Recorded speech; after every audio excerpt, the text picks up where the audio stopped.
The regular season is right around the corner. We have our final preseason Padres Hot Tub episode right now. That's what you're watching and listening to. And if you're not a member of our Patreon community, there's truly no better time to join than right before the regular season begins at patreon.com/Padres Hot Tub. Why do we ask you to join our Patreon? Well, obviously, there's the basic situation of it helps create a financial base that allows Rafy and Chris and I to do this show and to continue to create content all the time, because we're moving from a weekly show now to doing for our patrons post-game shows after almost every win, weekly group therapy shows on our Discord channel where we gather on a live stage and our patrons can jump up on the stage and ask questions, offer their opinions, talk to us just like a radio call-in show. Our post-game shows are exactly the same thing. And you have an opportunity to be a part of that. You can still get the free feed show on YouTube. You can still get the free feed show in your phone, in your podcast app. But join the community and find out. And we've never raised the price, guys. It's still $5. It's less than a gallon of gas to get a month of content of the San Diego Padres with your friends at Padres Hot Tub. And to know that in doing so, you're going to help us months later buy a gallon of gas as well with your support. So please consider it. Think about it. It's the right time to do it. Why not join? Find out why it's the biggest, best Padres community. It's at patreon.com/Padres Hot Tub.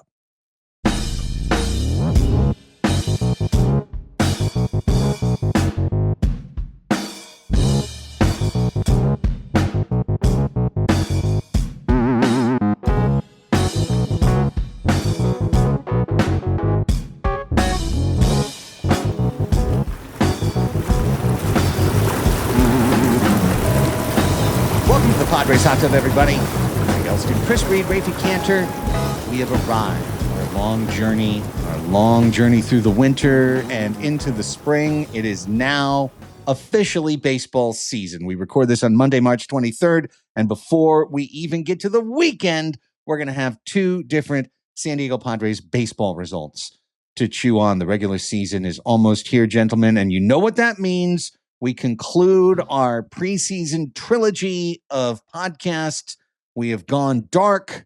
We did the negative show. We went bright. We did the optimism show. Now we will deliver our 2025 Padres prediction episode as we've done each year. Gentlemen, welcome to it. Thank you very much, Craig. Thank you, Spencer, for joining us. Following our pessimism podcast, you are a brave, brave soul, but we have exited the darkness. We have exited the blinding light. And now we wade into the weeds, feeling around sunken logs, hoping to find some truth about this team, noodling for answers. Rafie, that was poetic. It was. It was quite poetic. Man, I am just so primed for baseball. I know we talk constantly about the World Baseball Classic and our desire to move it later in the season. I still think that is ultimately the right thing to do. I do think a counterfactual to that is that it is a great way to start the baseball season, to see competitive baseball early that people care about. And you know, I am just so curious about how this Padres team, which was, largely together for spring training, but its major stars departed from the team, how they will come together and gel in this final week of spring training. The Padres have completed their final spring training game. They won handily against the Seattle Mariners, 10-3. Take of that what you will. I haven't done the analysis on what that means if the Padres win their last spring training game, how that portends for the rest of the season. I think we have a lot of really interesting Padres news to talk about. Interesting, though not entirely surprising, I would say.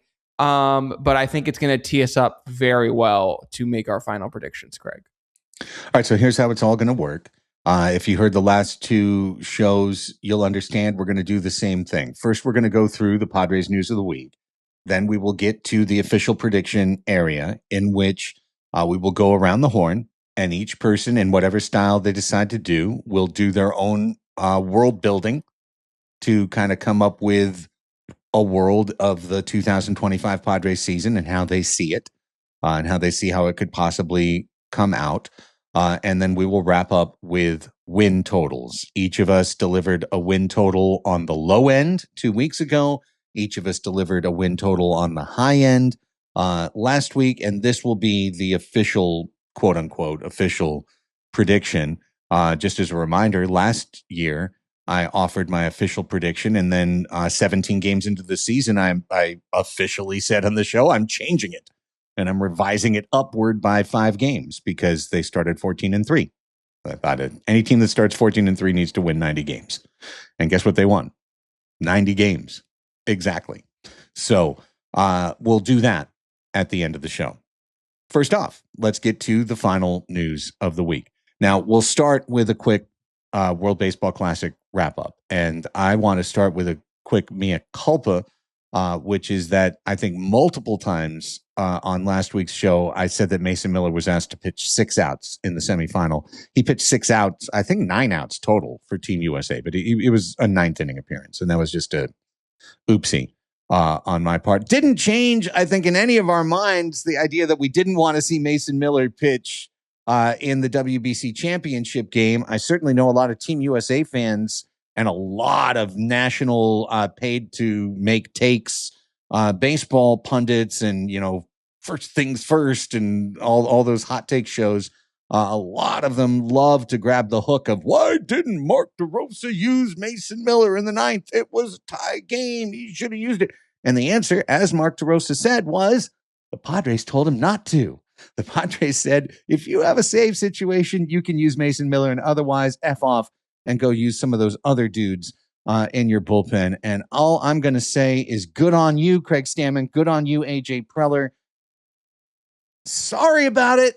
I don't give a hoot if Mason Miller is there to force the game into extra innings or to possibly get Team USA. And then he throws 3 games in 5 days. And then his first outing of the year, he's throwing 99. And everyone's going, what's the matter? He goes, oh, man, I've never thrown like this in spring training like that. Give me a break. Don't do that. They didn't do that. Done and dusted. I'll bet you the Padres told them you can use him 3 times in 5 games under the same scenarios we would use him, which is a save situation, and for no other reason. I'm very curious as to what the cross section would be of national media people who applauded Joe Wolf and Josh Hader for setting rules for his usage with Major League Baseball teams, but then also attacked the Padres for trying to protect their player from these ultra high leverage innings. I'm just curious. I know there's differences. I know. But one's a player being completely selfish and unwilling to pitch on behalf of anyone. The other one's being a player being a little selfish and wanting to pitch for his country. Okay. So, I mean, I don't know. I guess I'm just going to take the flip side argument of it, which is that I first of all, fuck Mark DeRosa.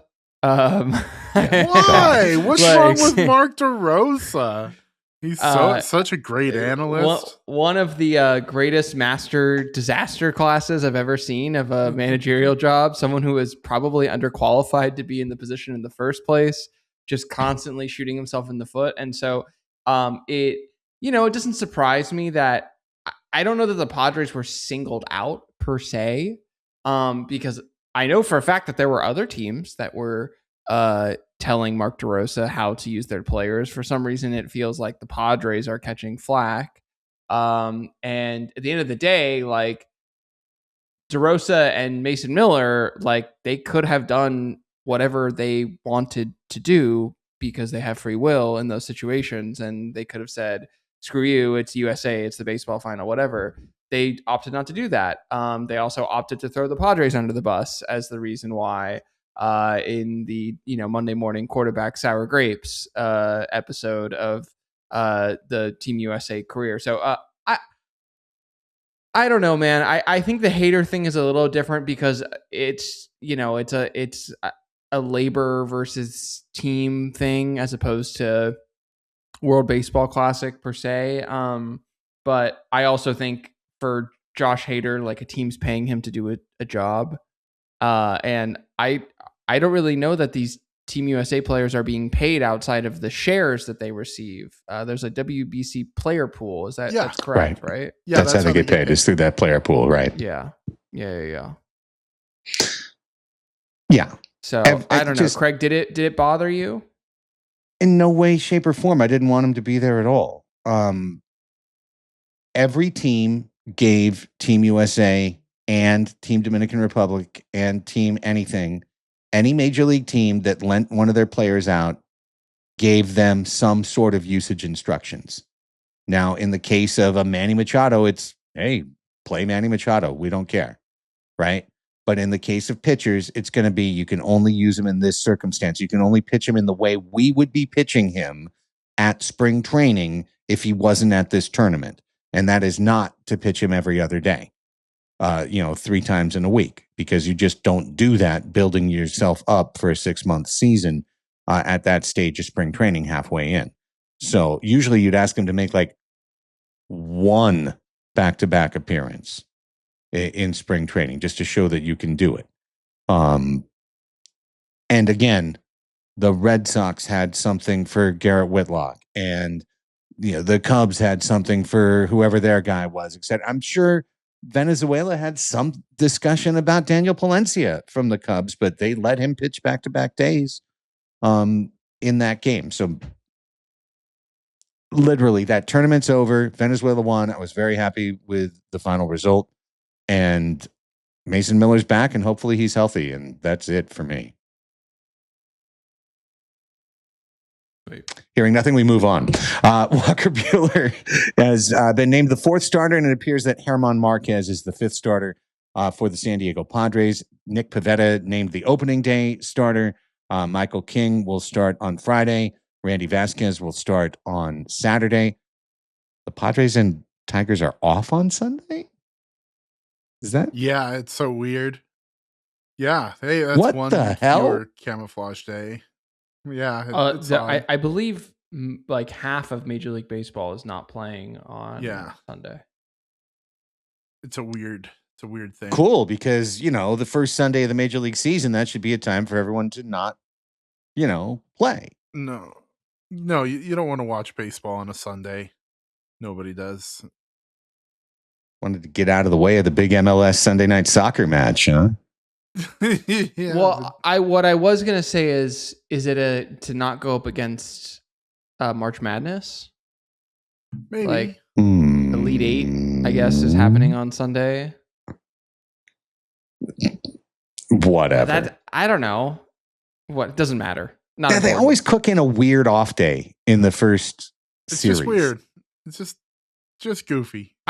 I recall like a decent amount of teams like playing on opening day Thursday and then taking Friday off, right? And then playing Saturday, Sunday. I've seen that before. There's 24 teams playing on Sunday.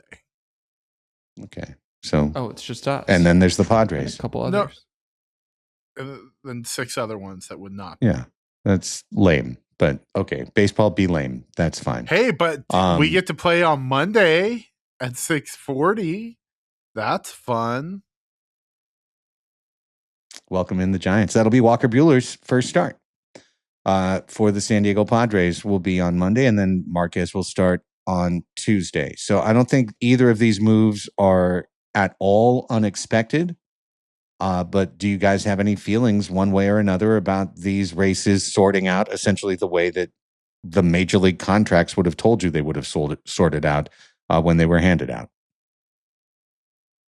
As far as the pitching staff goes, no. Yeah.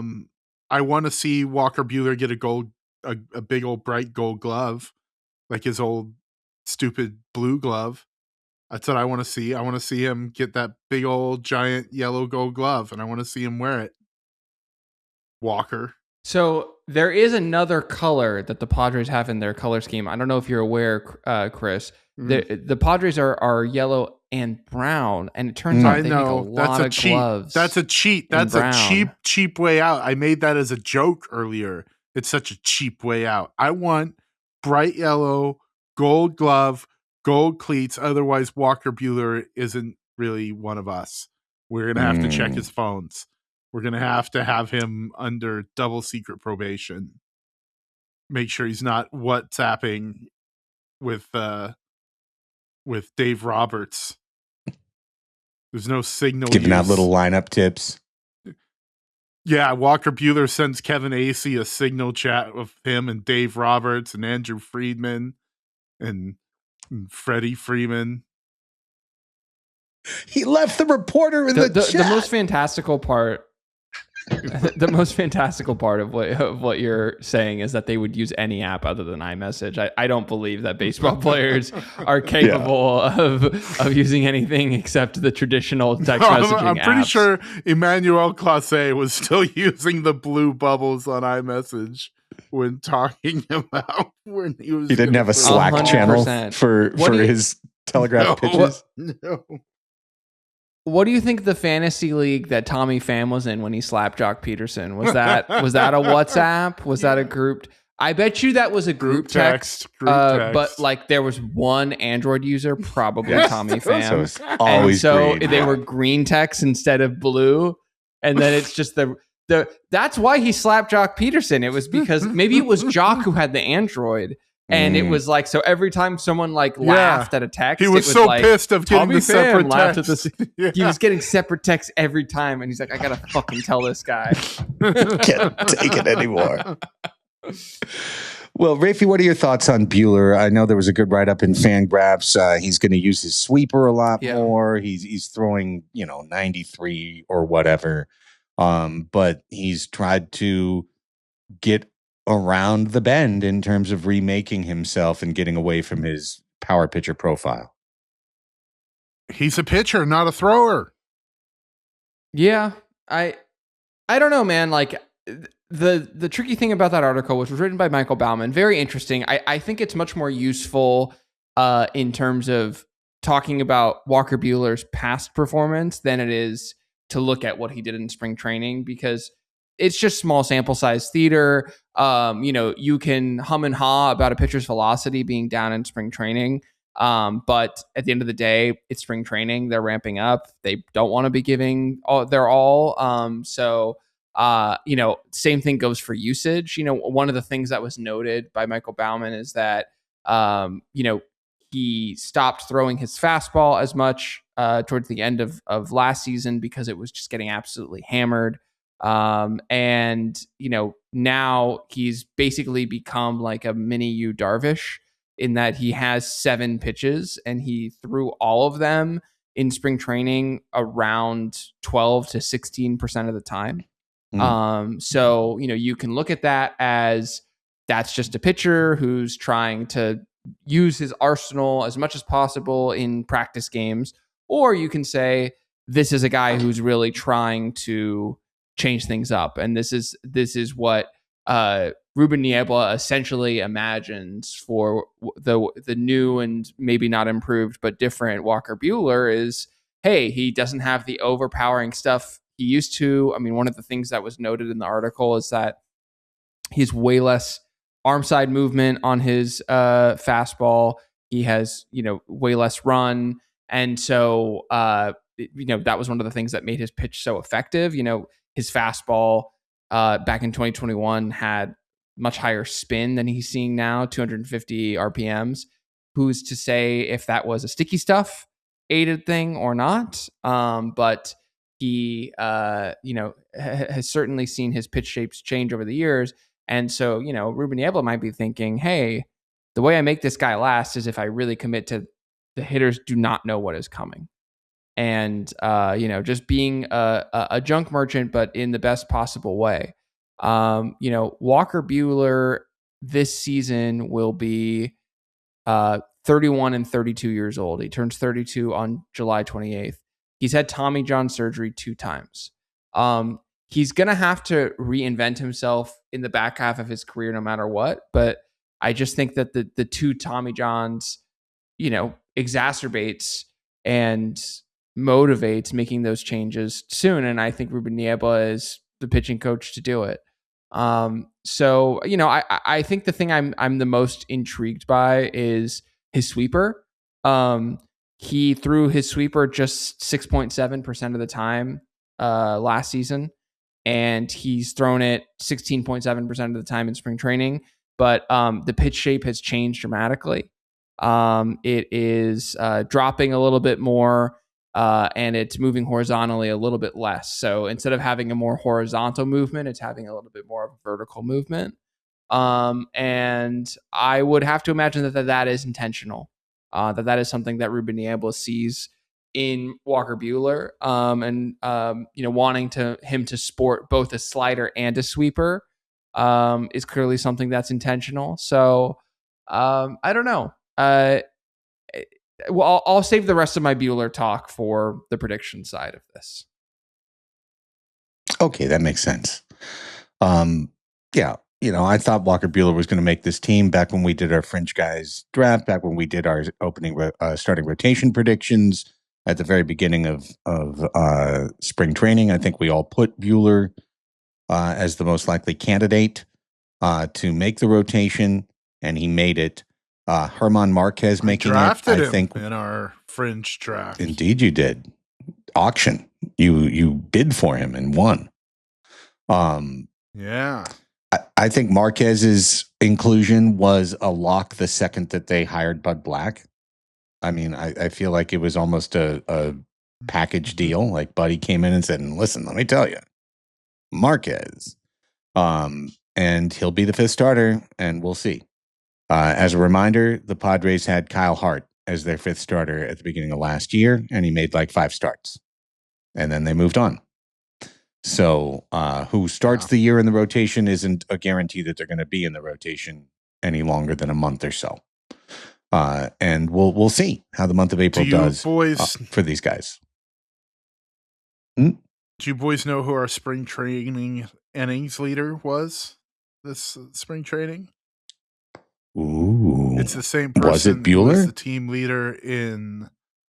It was not. The same guy who was the team leader in OPS allowed. It's the same guy who was the team leader in batting average allowed. It's the same guy who was the team leader in walks per 9. It was Randy Vasquez. Wait, Are you saying leader in a good context or a bad context? Yeah. No, good context. OPS 282 allowed. OPS allowed 682. Walks per 9 2.5. BABIP 2220. The point is, Walker and Buehler and Herman can struggle because we have an anchor right in the middle of our rotation this year. Got it.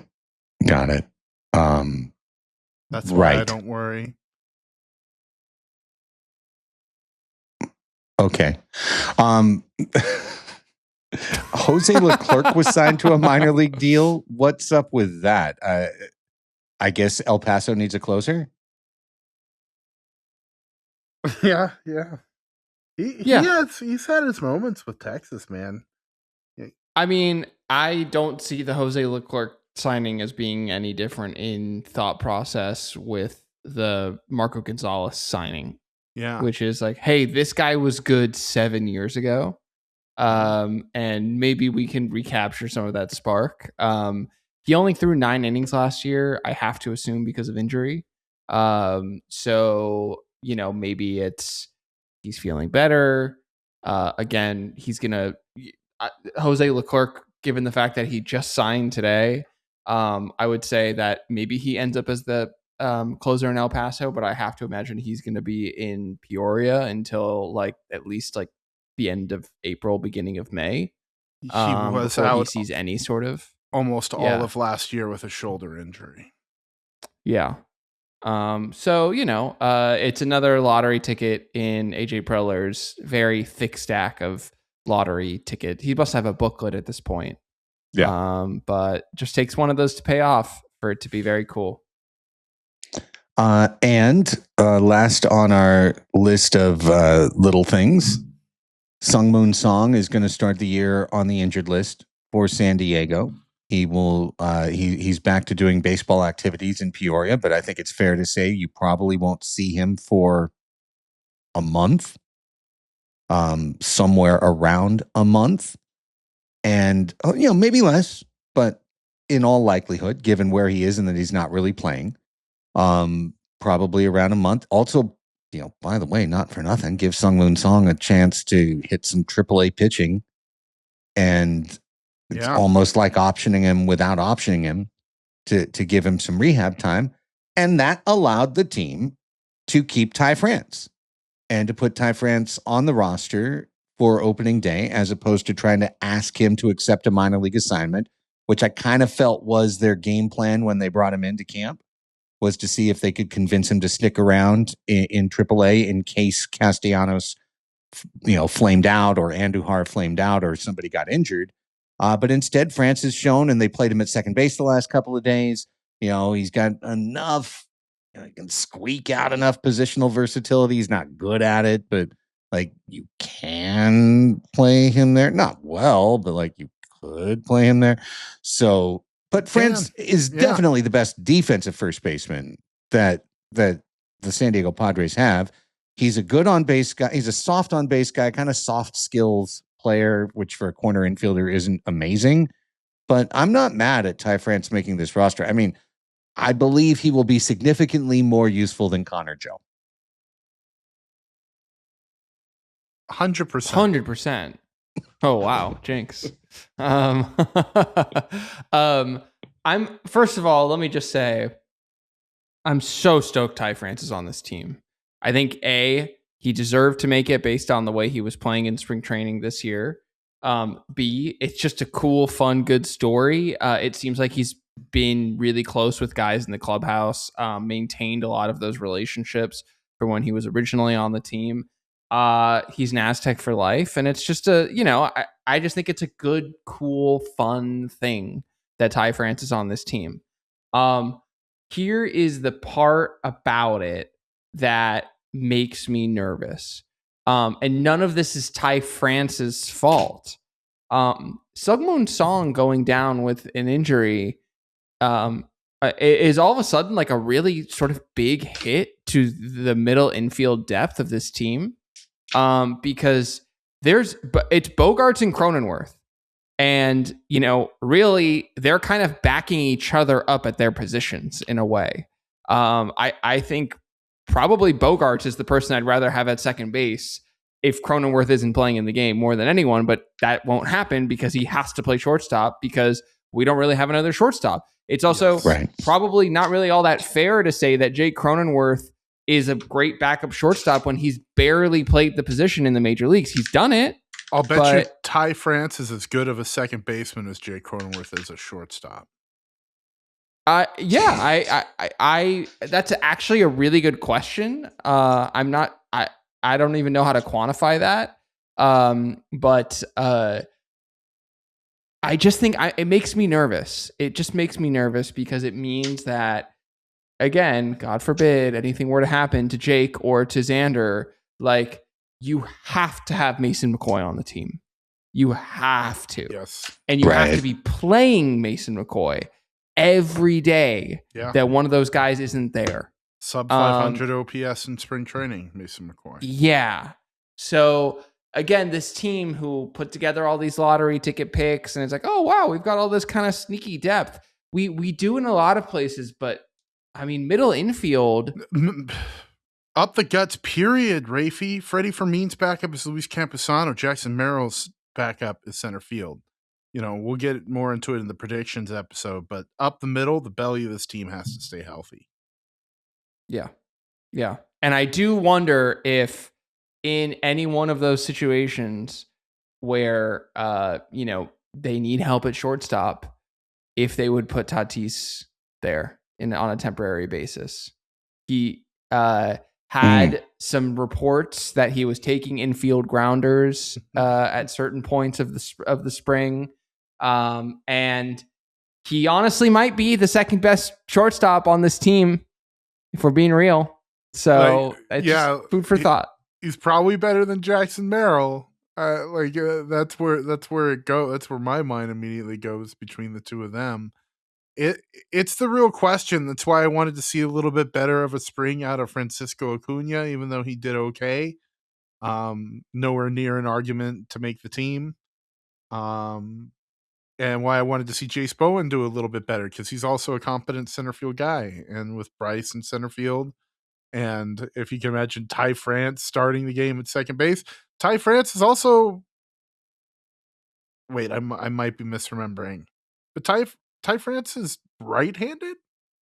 Yes, left-handed, right-handed. He's right-handed. Righty. Yeah, so that's what I thought.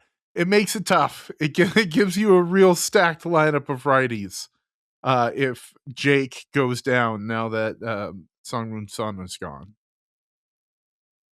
Very fair point. But the only counter I have to that is I have no idea if Sungwoon Song is even remotely a useful Major League Baseball player, or if he's somebody who's going to OPS. They were relying on him to be they were relying on him to be a solid defensive Major League Baseball player, a bare minimum, and he can't do that right now, regardless. Well, yeah, and I would just say, Craig, to respond to that, I think if he's Mason McCoy, that's fine because they're pot committed to him, and so you're already paying Sungwoon Song. So if his floor is Mason McCoy, then fine. It's just, is the floor lower than what Mason McCoy would be? Is the fear? Absolutely. I think the middle infield health issue is just going to be one that's going to have to be tracked all year. And it's one of those things that, like climate change or financial security, people just don't want to talk about. But it's going to be a lurking issue. Yeah. Oh, I thought you were going to say isn't real. Oh, I was going for isn't real. Hopefully the depth concerns aren't real, because the starters play every game and they're healthy and sober and successful. All I know is Watch Party is going to need some really strong motivation that first time Xander shakes that wrist. The first time he slides back into first base on a pickup and goes,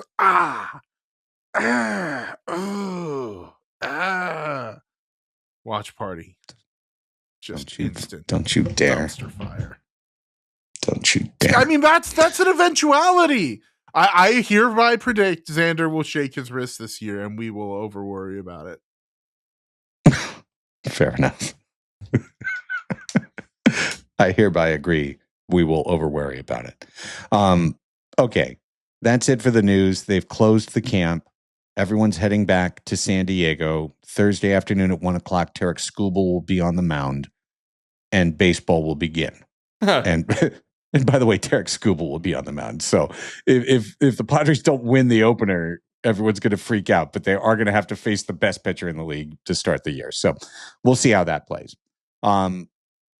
If you missed either of the previous two episodes, let me just very briefly state this. All three of us have our own style in doing it, whether it's lyrical, whether it's detailed and almost player by player, creating a stat pack.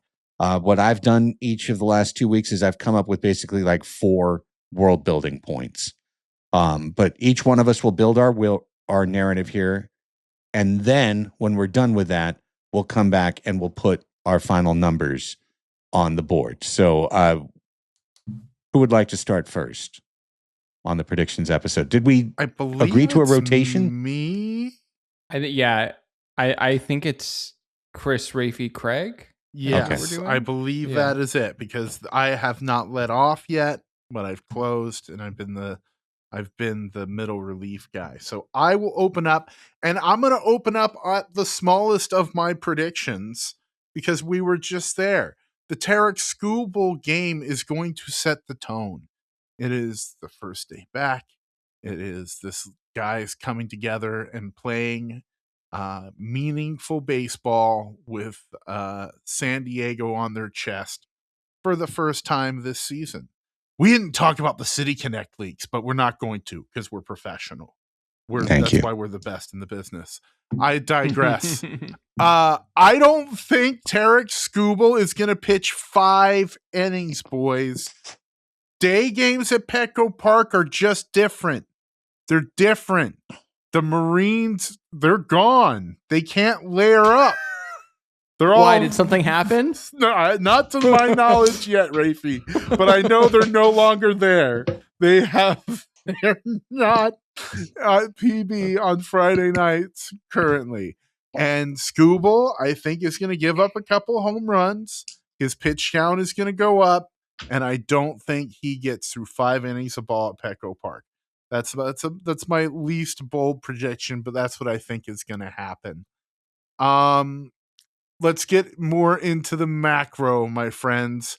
I think in 2026, Freddie Fermin is going to shut up the greasy, nasty haters who came after him. Greasy, nasty Freddie Fermin haters.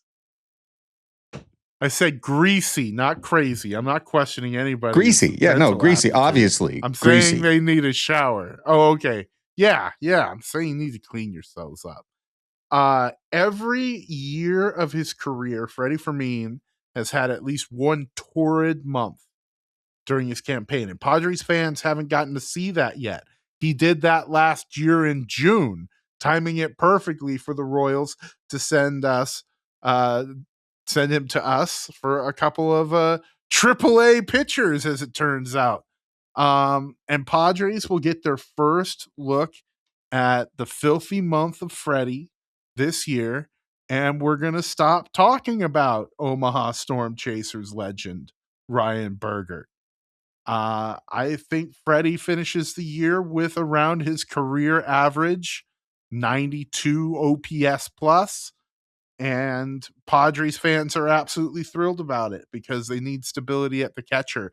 I've been really happy with Luis Campusano the past couple weeks. I know his stats don't look all that great, and like his swings haven't much either. But what I've been really happy with is he has shortened up, and even he's going up there and using like what used to be his 2-strike swing. He got a great base hit off of Yamamoto the other day doing it. So I feel like the stability the Padres have at the catching position is, oddly enough, considering Luis is the backup and is going to catch at least 50 games this year, is a lot stronger than it has been in years past. So I'm really happy about that. The rotation is fine, Craig. It's fine. Ruben is it fine the like associate manager? Mm-hmm. Yeah, just asking, is it fine in the sense that you go to a restaurant with a $40 entree and you say it was fine? It was fine. It wasn't my favorite meal ever, but it was fine. That's exactly. It was fine. You know, I might have been able to make it at home, but I also probably would have fucked it up. And Ruben Niebla's the guy in the kitchen putting all this out for us. And I trust him. I say he associate manages the fuck out of the unit, and they are fine. Mediocre, I dare say. And that's despite needing at least 15 starts from Marco Gonzalez, Logan Gillespie, and Matt Waldron. Those dudes are going to pitch. Hate to tell everyone.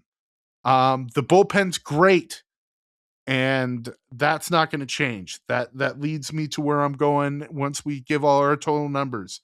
It's going to be a really fun unit to watch. I like that Ron Marinaccio is going to make the team. I'm sorry Jason Adam isn't quite ready for the season because I've put him on my fantasy baseball teams, but I think Captain Ron is going to be sick. I think Brad Glay deserves an opening day roster spot. He's probably going to be the guy that goes down eventually, but he's going to be a lot of fun to watch. And Jeremiah Estrada remains a trade piece if the outfield has somebody go down in the middle of the season. So I think there's a lot of organizational strength in the unit. I'm happy with it. Guys, this is our year. And I want to say this just because we have this D6 we've been rolling And since 2020, really, we've been rolling it, and it hasn't happened where like all the stars on the team go off. In 2020, you had like Tatis go off, Trent Grisham was good, but 2023 is the real example of where like all four of the stars of the team don't get on the same page. They don't all go. Last season, Jackson Merrill's hurt for a long part of the season. Nando suffers his worst career month. Manny Machado has the worst month and a half he's ever had as a Major League Baseball player. I think the Swiss cheese of stars lines up, and all four of these guys go with all their cylinders running. Like, I think it's just averaged out to that this has to be that year. It's going to happen. Tatis is going to stay consistent. Manny isn't going to have that career worst month. And I think Jackson is going to get top 10 MVP votes at the end of the year. So I do think this is the season the stars actually do their thing, which we all know is the most important thing to this team's success. I think the dice is going to roll the same for Arizona. I think they have a bunch of dudes who love playing in Scottsdale, who live there, wanted to sign there like Corbin Burns, but they like being at home more than they like playing at the ballpark together. So I don't think Arizona is the threat the national media does. I think their projections are way too high.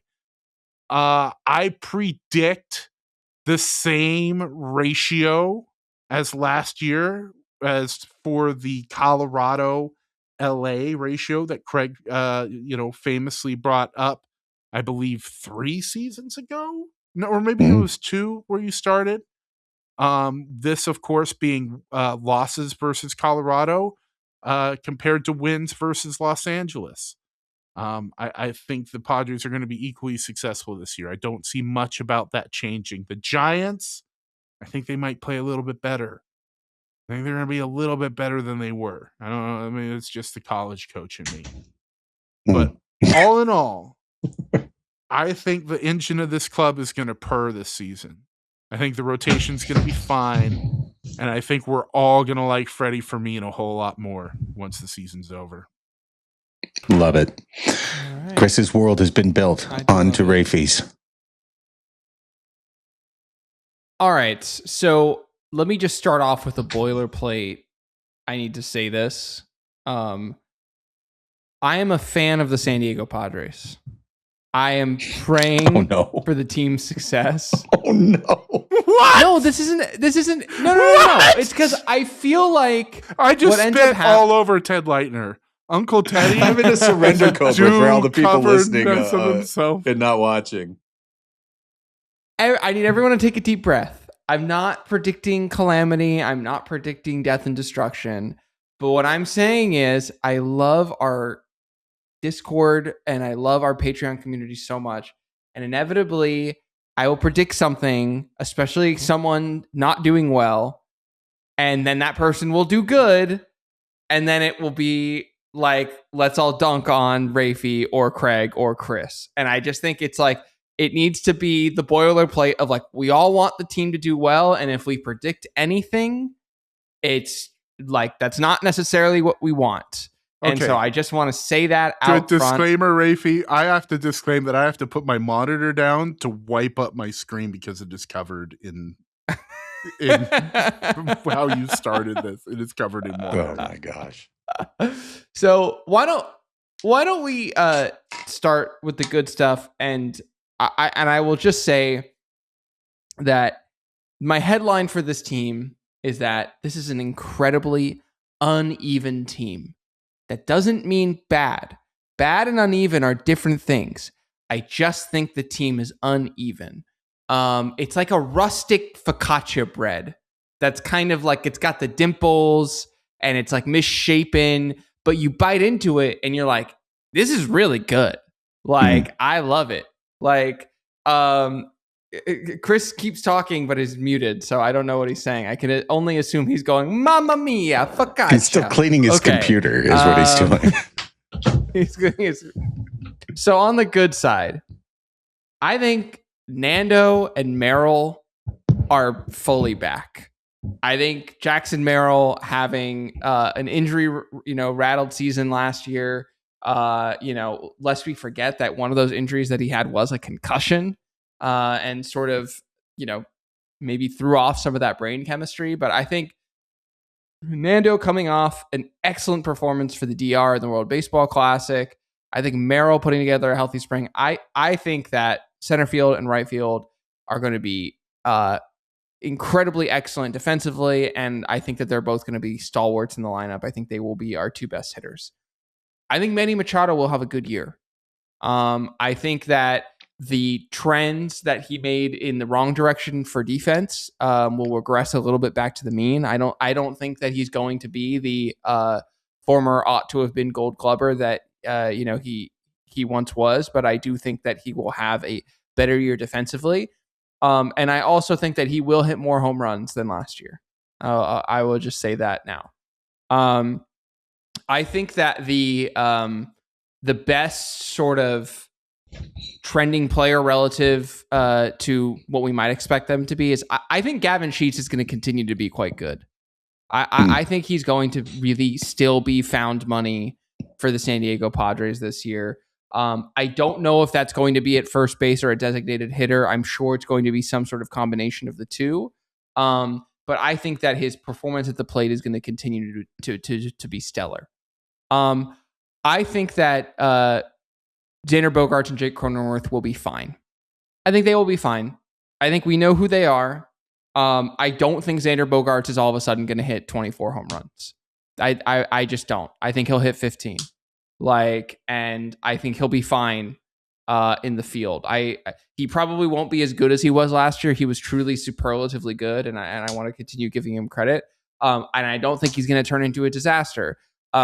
It is interesting that he has this noodle arm that somehow wasn't getting exposed last year, and I guess I'm just wondering how long the Houdini act is going to keep up. I think Jake Cronenworth will be great against righties, and I think he'll be poor against lefties. Shocker, I know. But I just think he's going to be fine. But I think Jake Cronenworth still continues to get more flack than he should. I think that he's always been a positive outcome for this organization. And I love that he's on this team. Okay. I think Ramon Laureano is going to regress. I think he put together a really good year last year, but are we betting that he was the man that he was last year or the man he was in the 3 seasons prior to last year? I just think chances are he's probably going to take a little bit of a step back. And, he's someone who we thought could maybe hit 30 home runs in a full season. I think we should be happy if he hits more than 20. And I think that totally this team really needs him. I think this team really needs him to be slugging in order to, make up for deficiencies. And I just don't know if I quite buy it. I think Miguel Andujar is going to be overexposed this year. I think Miguel Andujar should only be playing in a strict platoon against left-handed hitting, truly only. This is a guy who did not shake out for multiple organizations, had a good year last year in which he was deployed in a very specific manner. And I just think that the Padres historically have not been a very platoon strict team. And I think they're going to take someone like Miguel Andujar, start him in his platoon. He will be successful. And they'll say, well, he deserves to hit against right-handers. And no, he does not. It is a bad idea. So I think that that's something to look out for. And I'm unfortunately in a different camp from Chris on the catching position. I think that the catcher position will continue to be a black hole. I am not optimistic about the catcher position. I don't think Luis Campusano, despite him being on my fringe guy team, I don't think that all of a sudden he's going to be that dude that I have always been hoping him to be. And I think Freddie Fermin is a great backup catcher. I don't think that he's a very good primary catcher. So that's how I feel about the offensive side of the ball. On the pitching side of the ball, I think Michael King and Nick Pivetta will continue to put together really good seasons for this team. I think Michael King's injury success or failure, whatever you want to say about last year, I really do think it was such a unique condition, that he will have success going forward. And I will just say that as the San Diego Padres, who we should say did not re-sign Jurickson Profar because they probably knew something was up, have made some pretty good decisions for the most part about guys they have chosen not to bring back. They chose to bring Michael King back, and they knew everything about him medically. So my injury concerns for Michael King are much less than someone else I will talk about later. Pivetta, I think, will be fantastic. And, you know, I think he will continue to be the best player on this team. He's in an interesting sort of walk-ish year. He has an opt-out after this year. I'd love to see him opt out. That not because I don't want him on the team, but because that means he was incredibly successful for the Padres this year. And I think that it's certainly on the table. I think Randy Vasquez will be aggressively fine. I think that he will probably put up a similar ERA to what he put up last year, but he will do it under much more legitimate means. But the ERA he put up last year was fine. You know? I thought I was driving to Hollywood tonight to have words with a man. No, he'll be aggressively fine. I think Walker Buehler is going to be a middling success. I think he'll be a little bit better than what we're hoping for, but not like. And when I say middling success, I mean, hey, this is pretty cool that we got this guy on a minor league deal and aren't paying him that much money. It's not we have former staff ace Walker Buehler on the team.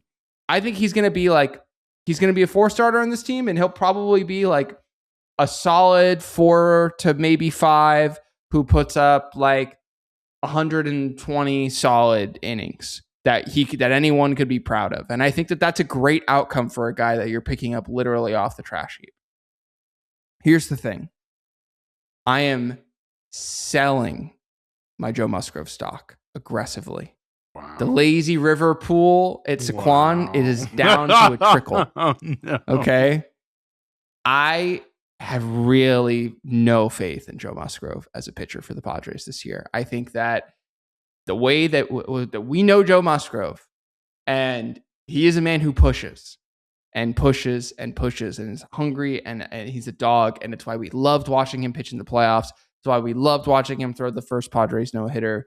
And he really gave it his all in that 2024 playoffs and throughout that year. And I just think that he is damaged goods at this point. And I don't think he's capable of a slow ramp up. I don't think that's in his DNA. And I think that is what is required of him for him to continue to be successful as a major league pitcher.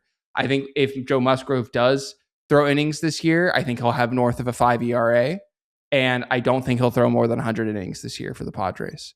And that opens up questions about how the Padres are going to cover that. I'll finish on a really high note because I know I've been talking for a little bit, which is that I think that this bullpen is going to be unbelievable. I think the bullpen is going to be really good, and they're going to have to be because they're going to have to make up for the deficiencies of the starting rotation. And there's no one better to lead an unbelievable bullpen unit than Craig Stammen, who was a former career reliever himself, along with associate manager Ruben Niebla. I believe in the bullpen. I believe they will be deployed effectively. I think that they will be a top 3 bullpen in baseball this year. Add up everything that I just said. I'll just go back to my rustic focaccia analogy. I think this is a very uneven team. I think there are a lot of bright spots on the 2026 Padres, and I think that there are a lot of dimples on there that are going to cook a little unevenly in the oven. Maybe didn't prove long enough, and we'll get to the win total at the end. But Craig, you're saying this team is something you need to put your fingers all the way through in order for it to be really good. Yeah, I am. I don't really get the dirty analogy. It's just, no, it's the pocket of focaccia. You gotta break it. You can't just like push it. You gotta really. Okay, I thought you were doing like a sex thing. I'm sorry, I got lost. Me too. I thought that was completely about sex. It was about proper food. It was about salt, fat, acid, heat is what it was well, about. you said it in a very sexy way. I like Chris, food! That was more aggressive. No, I'd say that was an aggressive manner. Okay.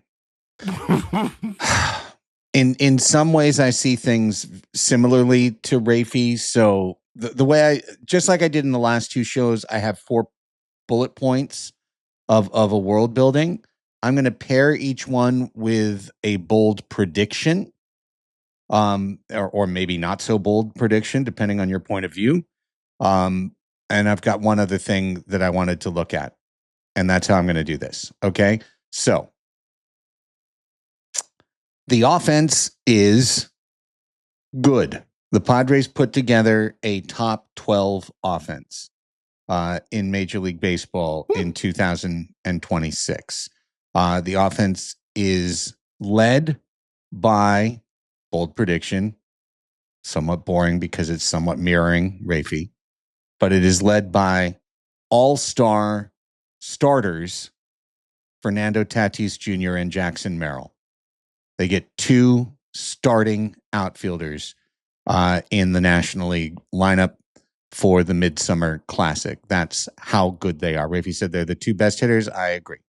I think they're the 2 best hitters on the team. I think they can both go north of 5 WAR in 2026. Somebody could potentially get up into the 7-8 WAR category out of those 2 guys.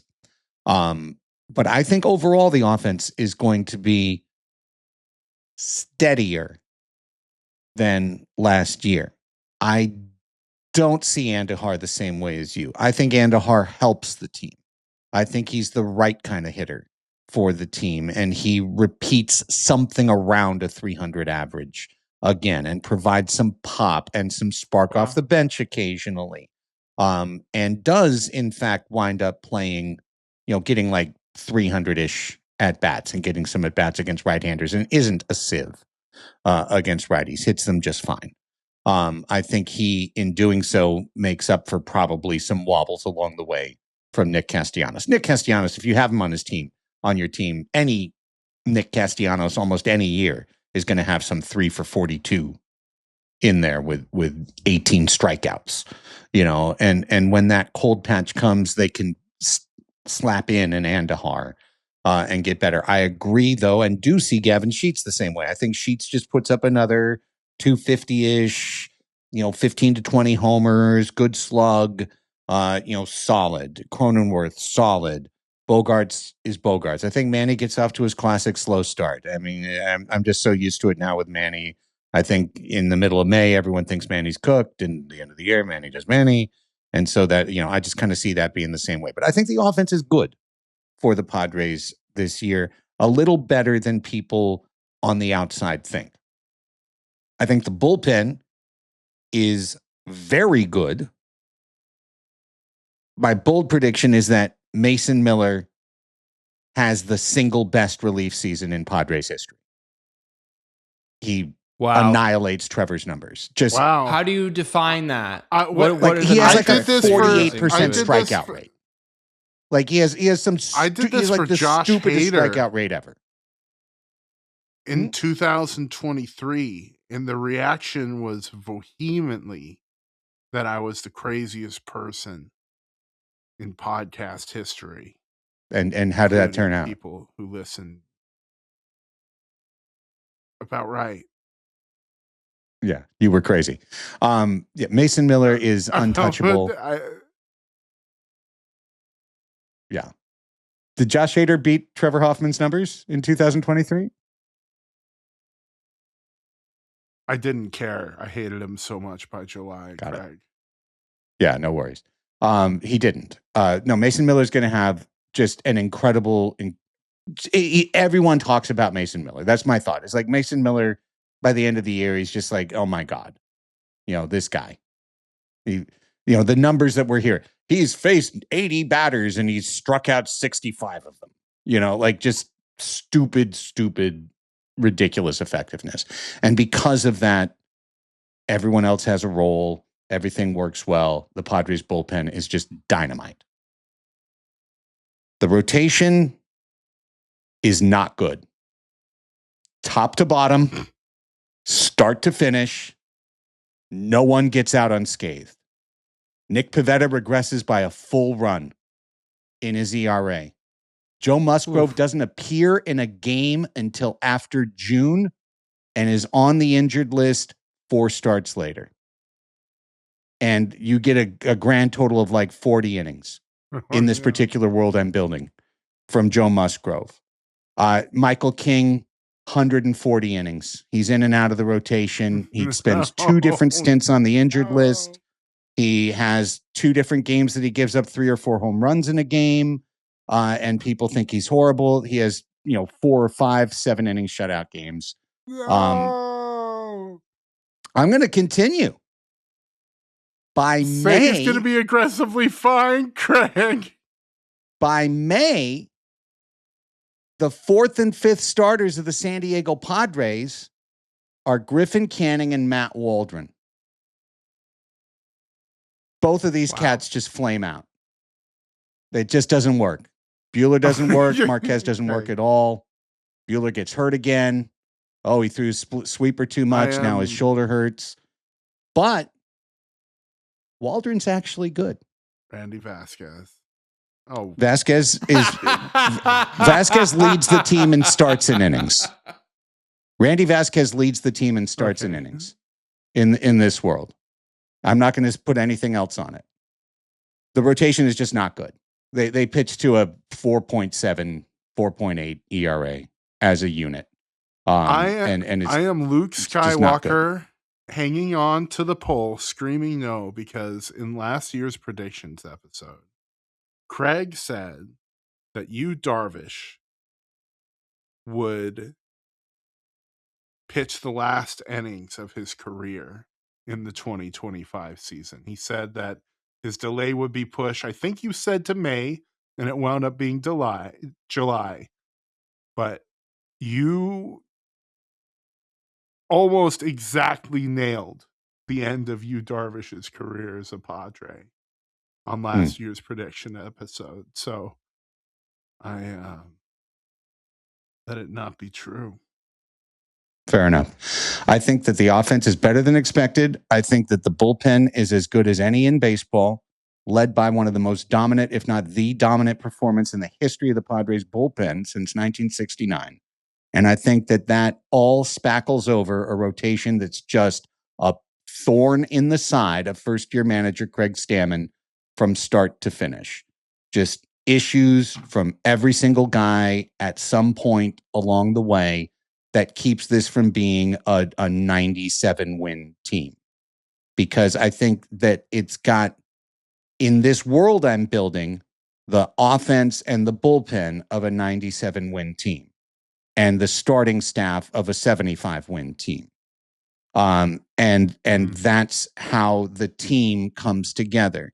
And the fourth of my 4 points is that Craig Stammen, first-year manager Craig Stammen,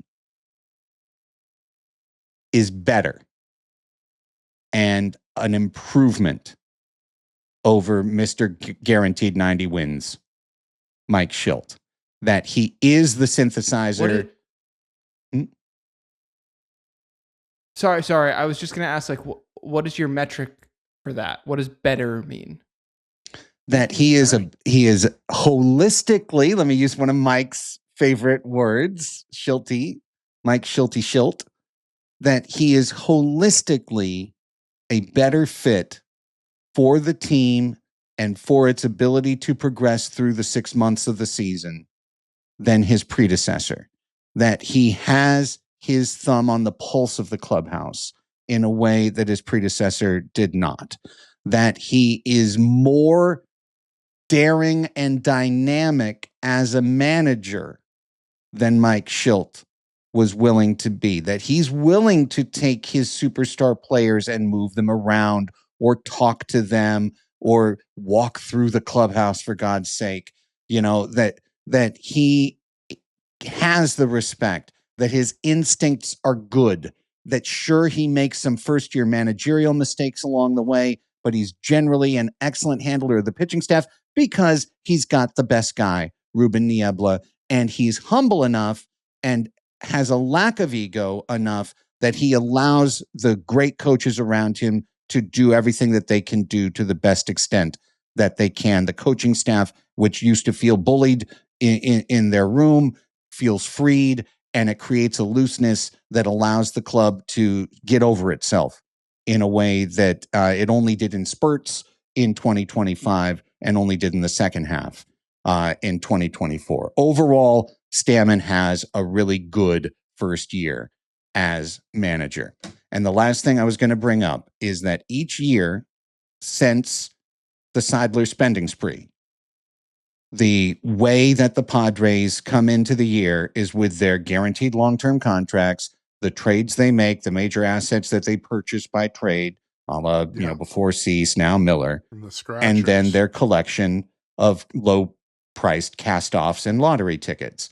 And in 2024, and this is just a loose grouping, and you could add a player here or there, right? But in 2024, I put in that grouping Jurickson Profar, Donovan Solano, David Peralta, and as the guy that they're going to count on in the pitching staff that you don't know if it's going to work, Matt Waldron, right? And that was great. And last year, it was Jason Hayward and Connor Joe, the Hey Joe. It was Elias Diaz and Martin Maldonado. And in the starting staff, it was Kyle Hart, right? Hey, Kyle Hart, he might make it. We signed him.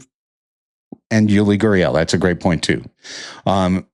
I think that this 26 group, Nick Castellanos, Buehler, Marquez, Ty France, Andahar, winds up being the second best of this grouping of three groups.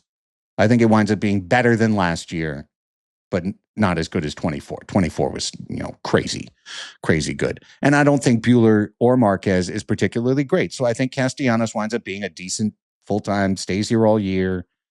It's, 17 homers, does Nick Castellanos things, but because he's playing DH mostly, doesn't hurt the team. I think France is okay. I think, again, in my world, Waldron comes back and is actually decent this year. And I think this group winds up being okay. And that's my world. Now, let's, for each of you, give what your high bar was, your low bar was, and then give me your bar for 2026. Chris. Well, you just gave us a little bit of a spoiler there, Craig, for the sharp listeners on what your number is going to be. My high was matching the team record, 98 wins. And my low was 82-80. Okay. So. And your prediction? And my prediction for this year, if you look at 2024 and 2025, 93 win season, 90 win season. I think this team is better than last year's. And I don't know if it's going to get as good as 2024's was. I think overall the starting rotation is going to be a little worse. I think the hitting is going to be a lot better. I think they win 91 games next year. Okay. 91 games. Obvious playoff team. Yes. Yeah. That's probably the fourth seed. That's probably the first wild card spot. Yeah, it could be. Yes. You're bumping up against it at least. You're in the fight. Yeah. You're definitely all in the right, fight. Rafe. Okay. My upper limit was 97 wins. My lower limit was 73 wins. And those numbers were on purpose. Because right in the middle, for the third year in a row, I will be predicting 85 and 77 for the San Diego Padres. And what a math. I promise you I'm not doing it as a bit. It's because every effing year we limp into opening day with this team that I'm like, I don't know. I think that maybe they might sneak into the playoffs, but it's like teams always got good bones. Yeah, it's the Jerry DiPoto thing of like we want to build 54 percent of our games winning team every year, but like AJ just does the coked out version of that.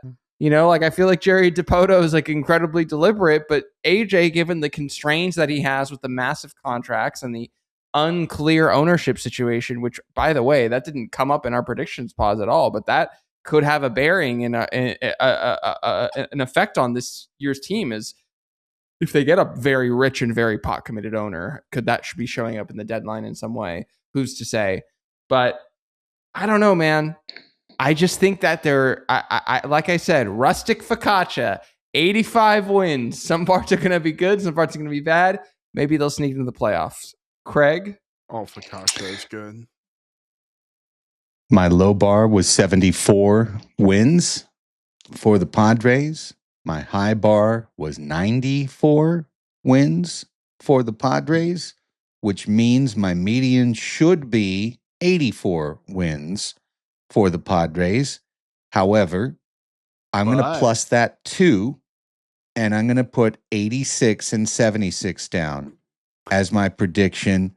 And those plus 2 are because I believe that Stammen is going to be a good manager in his first year. And I thought you just said he was going to be better than the 90-win guy. Yeah, but he doesn't have as good a team. You think they have a better team this year? I don't. That's the difference. I think that last year having Pivetta have a career year with Cease having a bad year, but still 100 whatever innings and everything else that went into that rotation over the course of the year is just stronger than what they have right now. I just love Dylan Cease. I get it. Yeah, precisely, as everyone knows and has always known. So 86 wins for me, and the reason is I was going to do 85 too. I really was. I was going to do it and do it for the third straight year myself. And the reason I pushed it up 1 is because I always feel like I underrate very slightly at the beginning of the year how the Padres evolve as a team. So 86 wins in the playoffs and probably on the road in the wild card round is how I see it. And of course, there's plenty of room. There's so much variability on this team. It could go so many different ways. But I think they're going to be a winning team this year. I think they're going to have a good year. I just think it's going to be a slightly different shape than some of the other teams they've had. It's really interesting that you think that 86 wins will get them in the playoffs. 86 wins would not have gotten them in the playoffs this past season. Yeah, it just depends on the year. Some of the shapes are different. Okay. On what, 97 games? 98 games? Here, let me help make that work in my world building. Los Angeles wins 111 games. Okay. So they just destroyed the Giants and the Diamondbacks. And in doing so, the number bar goes down for where the final playoff seed is, because they've sucked up so many victories that you wind up with a group of, 86, 84, 85 that can get into the playoffs. I'm trying to find my Dodger lovin' sticker around here. I can't find it. Yeah, no, but it's interesting, Craig, because that probably means that they're doing like a 6-0 against Atlanta or something. Yeah, right. You know what I mean? And that takes Atlanta out of the race or something. Exactly. That they don't just beat up on all of us. 111 wins. That means that they went 13-3 against the Padres or something. No, I'm talking about like they don't. Milwaukee doesn't win 97 games again. They come back down to earth. The Cubs suck up some of those wins, but the Cardinals suck. And LA just runs roughshod on all of these various teams. Like you said, beats up on the Reds, beats up on the Pirates. Don't do what everyone thinks they might do as this year's darling. And as such, 86 wins can be enough to barely make it in to the playoffs. I don't know that I do think that there's a world where the Padres win 90 games.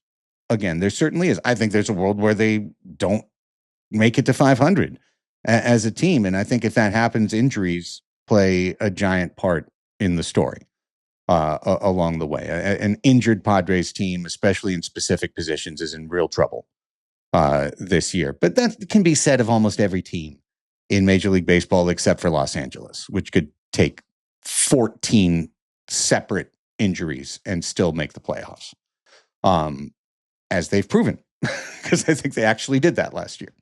But yeah, Rafie, you and I see it the same in terms of Joe just being basically a Walker Buehler first year back in LA type year, but probably without the consistency of starts.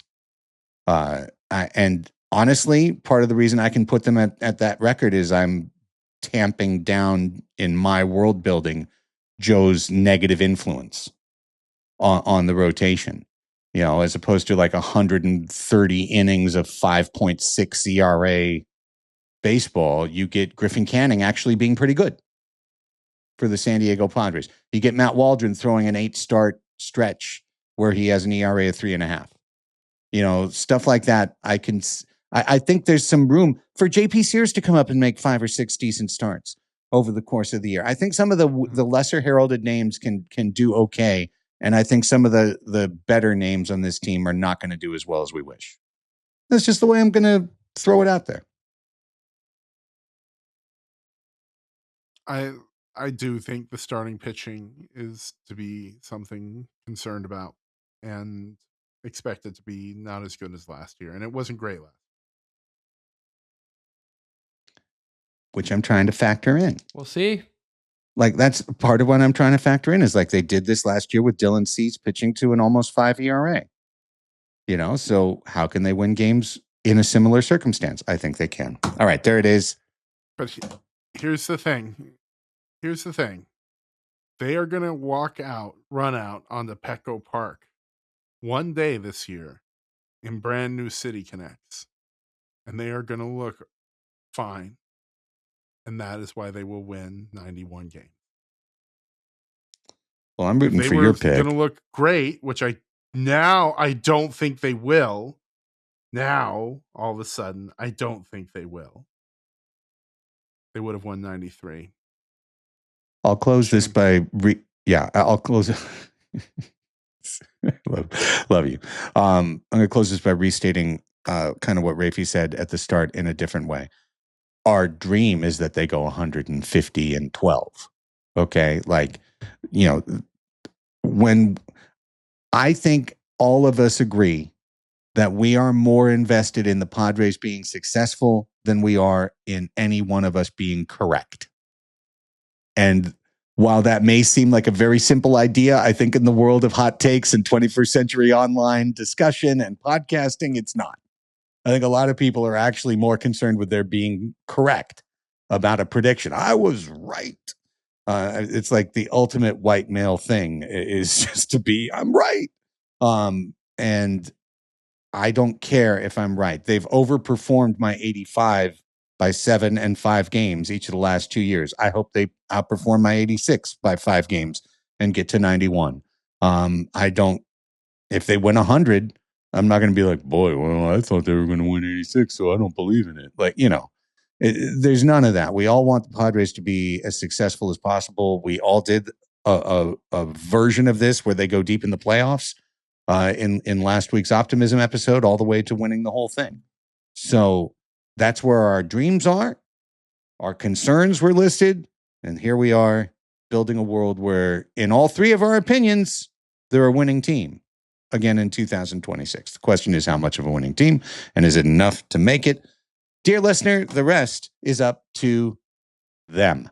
Let's get back together with our first group therapy with our patrons on Thursday. If you want to be a part of it, come join us. If you haven't, patreon.com/Padres Hot Tub, patreon.com/Padres Hot Tub. Watch parties for every single game, all 162 within our Discord.